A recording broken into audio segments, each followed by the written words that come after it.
पिला माने आजी आमे कहिबा आगरू करिबा विषयटी पूर्व क्लास रे पाठ करजे तार आज अभ्यास कार्यटी आमे करिबा। बहीटी को देख आमे विषयटी को पढ़ी सारिचे एबे गल्प संपर्कित केते गुड़िए प्रश्नर उत्तर देबा। बुझिपार आमे जो विषयटी पढ़ले कहिबा आगरू करिबा गांधीजी विषय रे सेही विषय केते गुड़िए प्रश्न अभ्यास कार्य दिया जाइछि आमे सेथिरु पढ़ी केते उत्तर देबा। ताले देख 1 नंबर क केबे गांधीजी को जन्मदिन पालन करा जाए कहला दिगी पिला माने। ताले मु कहि दउजी अक्टोबर 2 तारिख रे गांधीजी को जन्मदिन पालन करा जाए। सानूर विद्यालय रे गांधीजी को जन्मदिन किपरि पालन करा जाइथिला कहला दिगी मु कहि दउजी सुन। सानूर विद्यालय रे बापूजी को फोटो चित्र रे फूल चंदन चढ़ाई पालन करा जाइथिला। अच्छा 2 नंबर देख बेमार रे पड़िथिबा कस्तूरबा किए बेमार रे पड़िथिबा कस्तूरबा हेले गांधीजी पत्नी बा तांकर स्त्री। गांधीजी पुस्तक रु कौन पढ़िथिले घ नंबर देख गांधीजी पुस्तक रु कौन पढ़िथिले गांधीजी पुस्तक रु पढ़िथिले जे बेमार रे पड़िथिबा लोक जदि लुण न खाए बा किछि दिन लुण खाइबा छाड़ी दिए ताले किछिटा उपकार मिले बोली गांधीजी पढ़िथिले। कस्तूरबा 6 नंबर देखंतु कस्तूरबा अमंग हेबारु गांधीजी कौन चिंता कले कस्तूरबा जेतले अमंग हेले लुण छाड़िया पाई सेति पाई गांधीजी तांकू देखैबा पाई बा तांकू कहिबा आगरू निजे आग करके देखै देथिले जे से तांको देह खराब न होइथिले मध्य से आग निजे लुण किछि दिन पाई छाड़ी देथिले। तो उत्तर लेखिबा 2 नंबर क गांधीजी को उपदेशटी पालन करिबा पाई कस्तूरबा काहींकी अमंग हेले कहला दिगी पिला माने। गांधीजी को उपदेशटी पालन करिया पाई कस्तूरबा काहींकी अमंग हेले जे जितले बापूजी कहले जे लुण छाड़ दिया पाई लुण बिना खाद्य आदौ सुस्वादु लागे नहीं सेइथि पाई गांधी कस्तूरबा कौन गांधीजी को उपदेश पालन करिया को अमंग हेले। गांधीजी को बेमार होई नथिले मध्य से काहींकी लुण छाड़िले सुन पिला माने गांधीजी कहिबा आगरू करिबा माने अलगा लोक को उपदेश देबा आगरू निजे आग से काम करके देखाउथिले तेनु करी जेते बेले अमंग हेले कस्तूरबा लुण खाया पाई सेति पाई से आग प्रथमे ताको देह खराब न होइथिले बा बेमार न होइथिले मध्य से आग लुण खाइबा वर्षक पाई छाड़ी देइथिले। कस्तूरबा केमिति लुण न खाइबे सेति पाई से ताको देह खराब न होइथिले मध्य से आगुआ लुण खाइबा छाड़ी देइथिले। देख पिला माने 3 नंबर आग किए पछ किए जानिमा क्रम अनुसार पछकु पछ सजाड़िबा। कस्तूरबा बेमार पड़िबा सानू ओ मा कथाबार्ता हेबा सानूर विद्यालय रे गांधी जयंती पालन करा जिबा कस्तूरबा सुस्थ हेबा गांधीजी चिंता करिबा ए सब देइजी। एथुरु प्रथमे कौन हेतिला सानूर विद्यालय रे गांधी जयंती पालन करा हेतिला एटा प्रथमे हेतिला। तापरे सानू ओ मा कथाबार्ता हेबा एटा द्वितीय रे हेतिला। तापरे कस्तूरबा बेमार पड़िबा तापरे गांधीजी चिंता करिबा एवं शेष रे हेबो कस्तूरबा सुस्थ हेबा। 4 नंबर देख पिला माने गांधीजी अन्य जेउ जेउ नाम रे परिचित सेगुडी तांको चित्र सह गार टाणी जोड़िबा। देखिल पिले गांधीजी फोटो चित्र अच्छी तांको चारिपटे सबू कौन विभिन्न प्रकार ना लिखाई एथिरु कोटी गांधीजी नाम आमे सेटिकी गार टाणी जोड़िबा। नेताजी नेताजी गांधीजी को कहा जाए कि ना नेताजी कहा जाए सुभाष चंद्र बोस को तेणुकरी एठिकी आमे गार टाणीमा नाही। बापूजी ଗାନ୍ଧିଜୀ କୁ ମଧ୍ୟ ବାପୁଜୀ କୁହାଯାଏ। ତେଣୁକରି ସେଠିକି ଆମେ ଗାର ଟାଣିମା। ସରଦାରଜୀ ମହାତ୍ମା ଗାନ୍ଧୀ କୁହାଯାଏ ନାହିଁ। ସରଦାରଜୀ କୁହାଯାଏ କାହାକୁ? ସର୍ଦ୍ଦାର ବଲ୍ଲଭ ଭାଇ ପଟେଲଙ୍କୁ। ତେଣୁକରି ସେଠିକି ଆମେ ଗାର ଟାଣିବା ନାହିଁ। ମୋହନ ଦାସ କରମଚାନ୍ଦ ଗାନ୍ଧୀ ଏଠିକି ଗାର ଟାଣିବା, କାହିଁକି ନା ମହାତ୍ମା ଗାନ୍ଧୀଙ୍କର ଅନ୍ୟ ନାମ ହେଲା ମୋହନ ଦାସ କରମଚାନ୍ଦ ଗାନ୍ଧୀ। ଜାତିର ପିତା ମଧ୍ୟ କିଏ? ମହାତ୍ମା ଗାନ୍ଧୀ। ଆମେ ସେଠିକି ମଧ୍ୟ ଗାର ଟାଣିମା। ସ୍ୱାମୀଜୀ ଆମେ ଗାର ଟାଣିମା ନାହିଁ, କାହିଁକି ନା ମହାତ୍ମା ଗାନ୍ଧୀ କି ସ୍ୱାମୀଜୀ ଆମେ ଭାବରେ ଜାଣିନେ। ମହାତ୍ମା ଗାନ୍ଧୀ କି ମଧ୍ୟ ମହାତ୍ମା ବୋଲି ଆମେ ଜାଣିଛୁ। ଗୁରୁଜୀ ମଧ୍ୟ ହେବ ନାହିଁ, କାହିଁକି ନା ଆମେ ଗୁରୁଜୀ ଭାବରେ ମହାତ୍ମା ଗାନ୍ଧୀକୁ ଜାଣିନାହିଁ। ଆମେ ସେଠିକି ମଧ୍ୟ ଗାର ଟାଣିମା ନାହିଁ। ତାହେଲେ ଆମେ କୋଉଠି ଗାର ଟାଣିମା? ମହାତ୍ମା, ଜାତିର ପିତା, ମୋହନ ଦାସ କରମଚାନ୍ଦ ଗାନ୍ଧୀ, ବାପୁଜୀ, ଏଇ ଚାରୋଟି ଟିକେ ଆମେ ଗାର ଟାଣିଦେବା। ଆଚ୍ଛା ପିଲା ବୁଝିଲ? 4 ନମ୍ବର ତକ ହେଇଗଲା ତ? ଆଚ୍ଛା ଠିକ ଅଛି। ଆମେ ତାହେଲେ ଏବେ 5 ନମ୍ବର ଦେଖିବା। ଆସ ଆମେ ବାକ୍ୟ ଗଢ଼ିବା।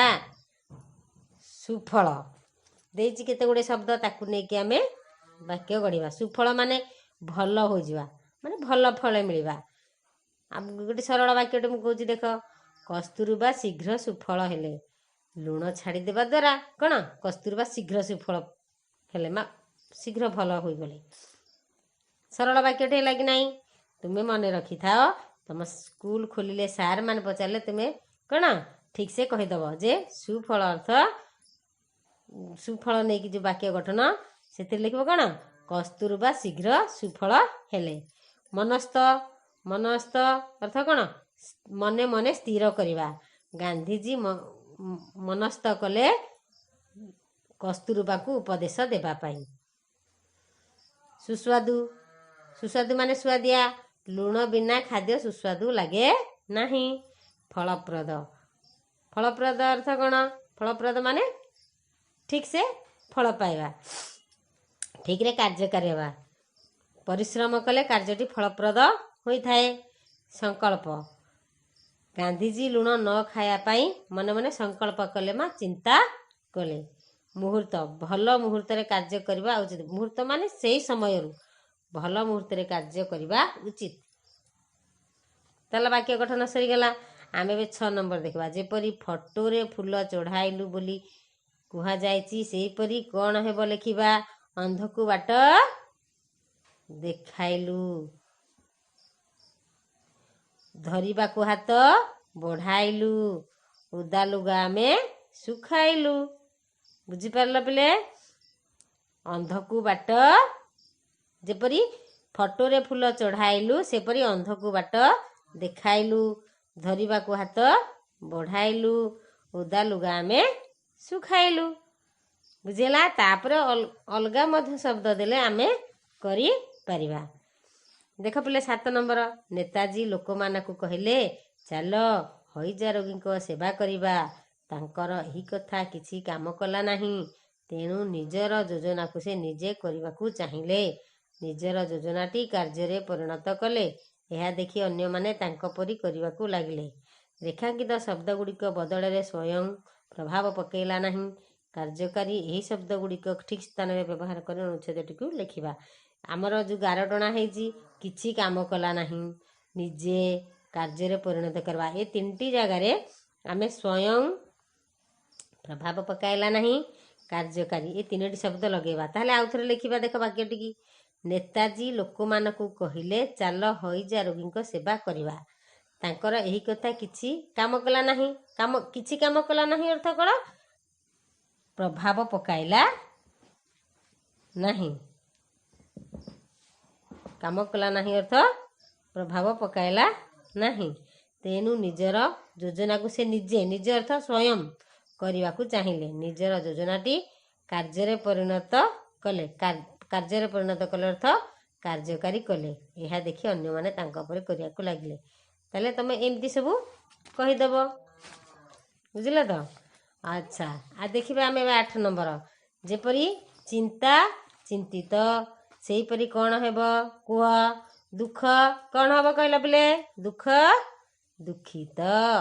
ପୀଡ଼ା, ତମେ କହିଲ। ଆଉ ତାହେଲେ ମୁଁ କହିଦେଉଛି। ପୀଡ଼ା ମାନେ କ'ଣ? ପୀଡ଼ିତ। ପାଠ ପାଠିତ। ତାହେଲେ 8 ନମ୍ବର ସରିଗଲା। 9 ନମ୍ବର ଦେଖିବା। ତୁମ ବିଦ୍ୟାଳୟର ଚାରିପାଖ ଅପରିଷ୍କାର ହୋଇଛି, ପରିଷ୍କାର କରିବା ପାଇଁ କ'ଣ କରିବା? ତୁମ ବିଦ୍ୟାଳୟରେ ଏବେ ତ କ'ଣ କରୋନା ଲାଗି ସ୍କୁଲ ଫୁଲ ବନ୍ଦ ଅଛି, ବହୁତ ଅସନା ହେଇଛି, ତାକୁ ପରିଷ୍କାର କରିବା ପାଇଁ ଆମେ କ'ଣ କରିବା? ଆଚ୍ଛା ପିଲାମାନେ, ମୁଁ ଗୋଟେ କଥା କହୁଛି, ତୁମେ ତୁମ ସାଥିମାନଙ୍କ ସହିତ କଥା ହେବ। କଥା ହେଇକି କ'ଣ ଗୋଟେ କରିବ, ନଚେତ୍ ମିଳିମିଶି ସମସ୍ତେ ସ୍କୁଲକୁ ସଫା କରିବ। ନହେଲେ ତମ ଗୁରୁଜୀ ଲୋକଙ୍କୁ ଲଗେଇ ସ୍କୁଲ ସଫା କରିବେ। ତମେ ମଧ୍ୟ ତାଙ୍କୁ ସାହାଯ୍ୟ କରିବ। ଗୁରୁଜୀ ଗୁରୁମା ମାନେ ମଧ୍ୟ ତୁମକୁ ସାହାଯ୍ୟ କରିବେ। ଆଚ୍ଛା 10 ନମ୍ବର। ଗାନ୍ଧିଜୀଙ୍କ ଜୀବନରେ ଘଟିଥିବା ଅନ୍ୟ କିଛି ଘଟଣା ଲେଖ। ଗାନ୍ଧିଜୀଙ୍କ ଜୀବନରେ ମଧ୍ୟ ବହୁତ ଘଟଣା ଘଟିଛି।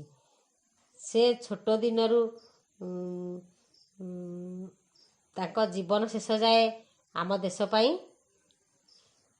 ବହୁତ କାର୍ଯ୍ୟ କରିଯାଇଛନ୍ତି। ଯେପରି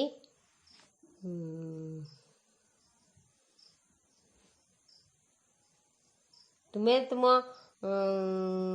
ଗୁରୁଜୀଙ୍କ ଠାରୁ ଶୁଣି ମନେ ରଖିବ ବା ବାପା ମାଆଙ୍କଠୁ ବୁଝି ତାଙ୍କ ଜୀବନ ଘଟଣାକୁ ଜାଣିପାରିବ। ତାହେଲେ ଏଇଟା 10 ନମ୍ବରଟା ତମେ ନିଜେ ନିଜେ କରିଦେବ। 11 ନମ୍ବର ଦେଖ। ଗାନ୍ଧିଜୀଙ୍କ ପରି ଅନ୍ୟ କେଉଁ ବଡ଼ ମଣିଷମାନେ ନିଜ କାମ ଦ୍ୱାରା ଲୋକଙ୍କୁ ଏକଜୁଟ କରିପାରୁଥିଲେ, ସେମାନଙ୍କ ନାମ ଲେଖ। ଆମେ ଯେଉଁ ସ୍ୱାଧୀନତା ଦିବସରେ, ସାଧାରଣତନ୍ତ୍ର ଦିବସରେ, ଉତ୍କଳ ଦିବସରେ ଯେଉଁ ମହାପୁରୁଷ ମହାମାନବମାନଙ୍କର ନାମ ଧରି ସ୍ଲୋଗାନ ଦେଉ, ସେମାନେ ଆମ ଦେଶକୁ ରକ୍ଷା କରିବା ପାଇଁ ସବୁ ଲୋକଙ୍କୁ ଏକଜୁଟ କରୁଥିଲେ। ଯେପରି ସୁଭାଷ ଚନ୍ଦ୍ର ବୋଷ, ଲାଲ ବାହାଦୁର ଶାସ୍ତ୍ରୀ, ବାଲ ଗଙ୍ଗାଧର ତିଲକ, ଲାଲ ବାଲ ପାଲ ଇତ୍ୟାଦି।